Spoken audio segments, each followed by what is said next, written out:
is all about evaluating educational technology. So what is the purpose of evaluating educational technology? Okay, the purpose is to determine if the technology is appropriate and enhances the teaching and learning process.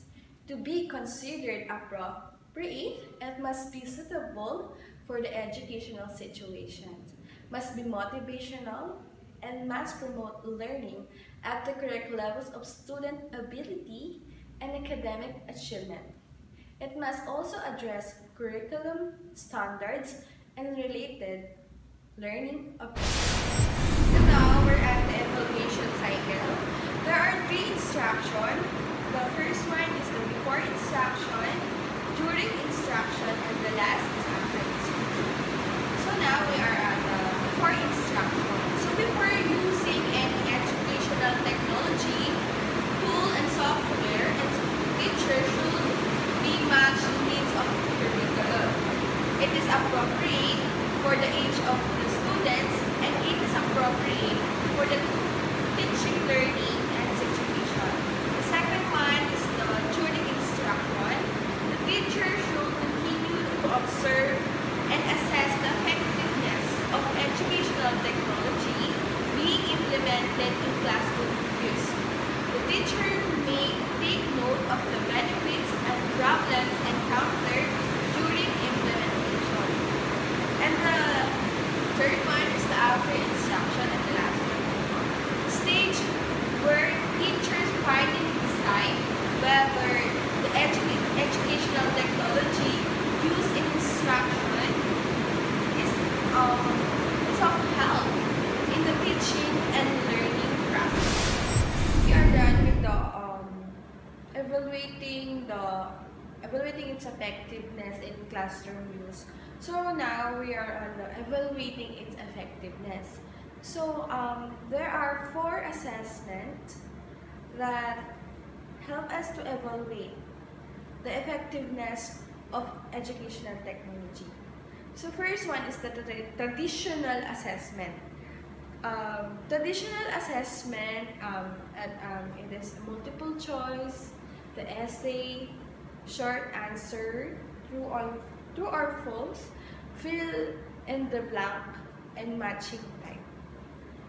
The second is the alternative assessment.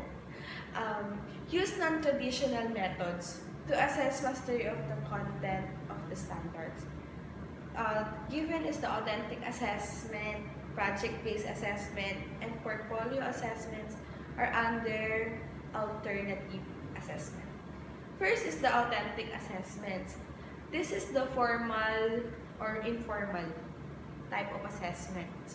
The students answer open-ended questions, create questions, conduct hands-on experiments, do research, our favorite, write, revise, and discuss papers, and create portfolios.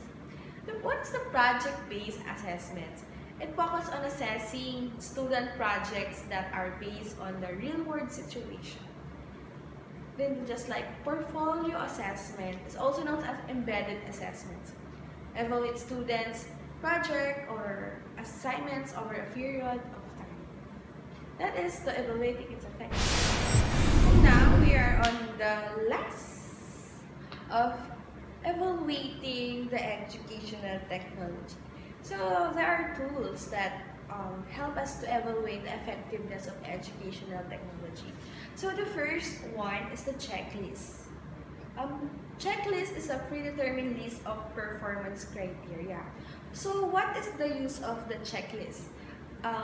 It helps to ensure the consistency and completeness in carrying out of a task.